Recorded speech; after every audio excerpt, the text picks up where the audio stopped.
এই মুহূর্তে কথা বলছিলেন আন্দোলনকারীদের একজন এবং তিনি কিন্তু তাদের একটি প্রতিনিধি দল কিছুক্ষণ আগে রমনা জোনের যে ডিসি মাসুদ আলম তার সাথে কিন্তু তিনি কথা বলছিলেন। এই মুহূর্তে রমনা জোনের যে ডিসি মাসুদ আলম তিনি কিন্তু যাচ্ছেন মাইকের কাছে, মাইক্রোফোনের কাছে তিনি এবং যে আন্দোলনকারীরা রয়েছেন তারা কিন্তু কথা বলেছিলেন কিছুক্ষণ আগেই। আমরা এই মুহূর্তে রয়েছি শাহবাগ জাতীয় জাদুঘরের সামনে এবং কিছুক্ষণ আগে কিন্তু লং মার্চ টু স্বাস্থ্য মন্ত্রণালয়ের উদ্দেশ্যে যাওয়ার চেষ্টা করছিলেন এই জুলাই যোদ্ধারা এবং তারা যে বিষয়টি বলছিলেন MIS নিবন্ধন নাম্বার, এছাড়াও কিন্তু তারা যে বিষয়টি বলছিলেন গেজেট প্রকাশের দাবিতে তাদের এই আজকের আন্দোলন, এবং তারা বলছিলেন তারা দাবি আদায় না হলে তারা কিন্তু লং মার্চ করে স্বাস্থ্য মন্ত্রণালয়ের উদ্দেশ্যে যাবেন বলে কিন্তু জানিয়েছিলেন। তবে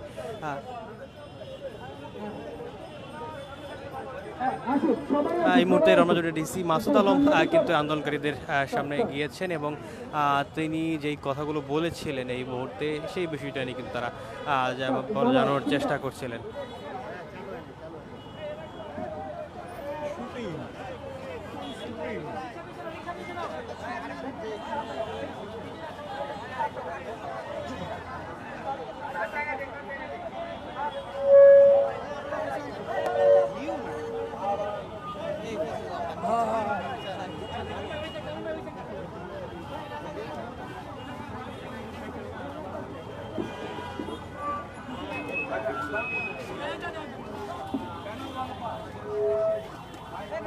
এই মুহূর্তে রমনা জোনের যে ডিসি মাসুদ আলম এবং যে আন্দোলনকারীদের প্রতিনিধি দল তারা কিন্তু এক জায়গায় দাঁড়িয়ে কথা বলবেন এবং তাদের যেই দাবি ছিল মূলত তারা সচিবালয়ের উদ্দেশ্য অর্থাৎ স্বাস্থ্য মন্ত্রণালয়ের উদ্দেশ্যে যাওয়ার চেষ্টা করছিলেন। তবে কিছুক্ষণ আগে তারা কিন্তু TSCর দিকে যাওয়ার চেষ্টা করেছেন, TSC হয়ে তারা সচিবালয়ে যাওয়ার চেষ্টা করেছেন। তবে পুলিশ কিন্তু তাদেরকে ব্যারিকেড প্রদান করে সেখানে কিন্তু অবস্থান করছেন এবং আবার এই জাতীয় জাদুঘরের সামনে এসে অবস্থান নিয়েছেন। এই মুহূর্তে কিন্তু কথা বলবেন, সবাই সামনে দাঁড়ান, কথাগুলো আপনারা শুনুন, ভাই কথা বলবে এবং কিছু মাসের পর কথা বলবো, আপনার কথাগুলো শুনেন তারপর আমি শুনবেন।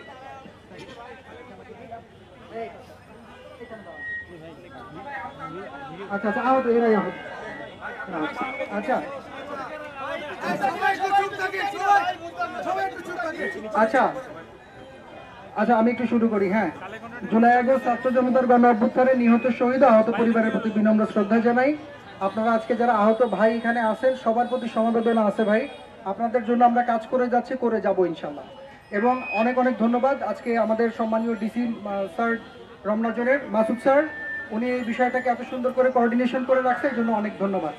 ভাইয়া শুনেন, আমাদের দাবি ছিল একটাই যে 12 ফেব্রুয়ারি থেকে যে MIS বন্ধ হয়েছে সেটা চালু করে আহতের তালিকা থেকে যে মানুষগুলো বাদ পড়ছে তাদের তালিকায় আনা, এটা ছিল আমাদের একটা মাত্র উদ্দেশ্য। হ্যাঁ হ্যাঁ,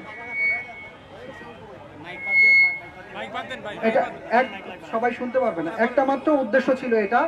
তো আমরা যে কারণে একটা প্রতিনিধি টিম এখানে আসি এবং অন্যান্য বিভিন্ন বিভাগ এবং জেলা থেকে আহতরা আসে, আমাদের সাথে সম্পৃক্ত হয় এবং আমরা একটা প্রতিনিধি টিম মন্ত্রণালয়ে যাই, সেখানে স্বাস্থ্য উপদেষ্টা নূরজাহান ম্যাডাম, স্বাস্থ্য সচিব সাইদুর রহমান স্যার এবং একান্ত সহকারী সাইদুর রহমান স্যার আমাদের সাথে মিটিং করেন।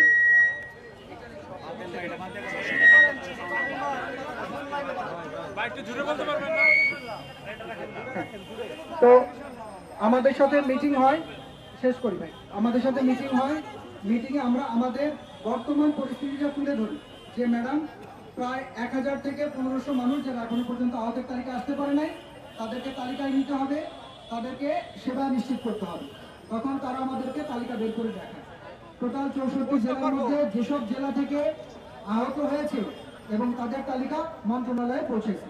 শুধু ঢাকা জেলার তালিকাটা যেহেতু অনেক বড়, 700 থেকে 800 সমপরিমাণ তালিকা, সেই তালিকাটা ঢাকা জেলাটা পৌঁছাইছে, কিন্তু ঢাকা জেলায় অন্যান্য যারা ভেরিফিকেশনের মানে অন্য যে জেলাগুলো আমরা ভেরিফাই করে দিচ্ছি সেগুলো এখন পাবে।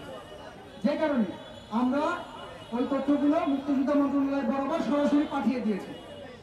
এখন সিদ্ধান্ত যেটা এসেছে সেটা হলো আমাদের যে MIS সিস্টেমটা ছিল, MIS এর পরে গ্যাজেট হতো, তো এই MIS সিস্টেমটা না করে সরাসরি আমরা গ্যাজেট যুক্ত করার জন্য চেষ্টা করতেছি এবং সরকারও সেটা চেষ্টা করতেছে। যে কারণে আমাদের ক্যাটাগরি হওয়াটা খুব জরুরি, যাতে আপনারা আপনাদের আর্থিক সুবিধা সহ অন্যান্য সুবিধা নিশ্চিত করতে পারেন। এই কারণে আমাদের যে 700 থেকে 800 ফাইল এখন পর্যন্ত ভেরিফাইড হয়ে জমা হয়ে আছে জেলা প্রশাসকের কার্যালয়ে, সেই ফাইলগুলো ক্যাটাগরির জন্য প্রত্যেকটা সংশ্লিষ্ট হাসপাতালে যোগাযোগ করা হচ্ছে এবং ডাক্তারদের থেকে পরামর্শ নিয়ে এই আহতদেরকে ক্যাটাগরিতে নেওয়া হচ্ছে। এই ক্যাটাগরি সম্পূর্ণ হওয়ার জন্য তারা বলেছে যে আমাদের প্রায় 1 মাস সময় লাগবে। এই 1 মাস সময়ের মধ্যে সমস্ত ক্যাটাগরি যখন হয়ে যাবে, তখন এখন যে তালিকাগুলো ভেরিফাই হয়ে ক্যাটাগরি হয়ে আছে এবং পরবর্তীতে যে তালিকাগুলো ক্যাটাগরি হবে সব একসাথে গ্যাজেট আকারে প্রকাশ হবে এবং একবারে একটা সুনির্দিষ্ট তালিকা গ্যাজেট আকারে প্রকাশ হবে, সুনির্দিষ্ট তালিকা প্রকাশ হবে। এখন কথা হচ্ছে আপনাদের যেটা কনসার্ন যে আমাদের যেগুলো ভেরিফাই হয়ে ক্যাটাগরি হয়ে আছে আমাদেরগুলো কেন প্রকাশ করে দিচ্ছেন না, তাহলে তো ভালো হয়, কিন্তু না ভাই, এটা করা যাবে না। একবারে গ্যাজেট প্রকাশ করতে হবে। গ্যাজেট ভেঙে ভেঙে প্রকাশ করলে এখানে কিছু জটিলতা আছে, কিছু ভুলেরও সম্ভাবনা আছে, এটা এখন সরকার করবে না। যে কারণে সরকারের সিদ্ধান্ত যতগুলো তালিকা এখন পর্যন্ত ভেরিফাই হয়েছে সারা বাংলাদেশে সমস্ত তালিকা একসাথে ভেরিফাই হয়ে একসাথে ক্যাটাগরি হয়ে একসাথে গ্যাজেট আকারে প্রকাশ হবে এবং সেজন্য তারা বলছে যত দ্রুত সময়ের মধ্যে তারা পারে এটা শেষ করবে এবং সম্ভাব্য একটা তারিখ তারা বলছে যে হয়তো 1 মাস লাগতে পারে। তো এটা ছিল আপনাদেরকে আজকের দেওয়া আপডেট। আমার মনে হয় কোনো ধরনের বিশৃঙ্খলা না করে আপনাদেরকে এই পন্থা অবলম্বন করা উচিত, একটু সংযত হওয়া উচিত, মানে একটু সামঞ্জস্য বজায় রেখে অন্যান্য আহত ভাই যারা এখনো তালিকায় আসতে পারে নাই, তাদের ক্যাটাগরি হয় নাই, তাদেরকে তালিকায় নেওয়ার জন্য আপনারা সাহায্য করেন। আপনাদের প্রতি এটা আমার বিশেষ অনুরোধ।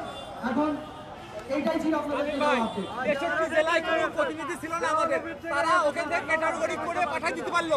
আমাদের ঢাকা জেলায় প্রতিনিধি ছিল, তারপরেও কেন ক্যাটাগরি হলো না?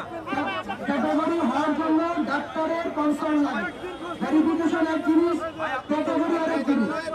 ক্যাটাগরি হওয়ার জন্য হাসপাতাল থেকে ডাক্তারদের পরামর্শ লাগে।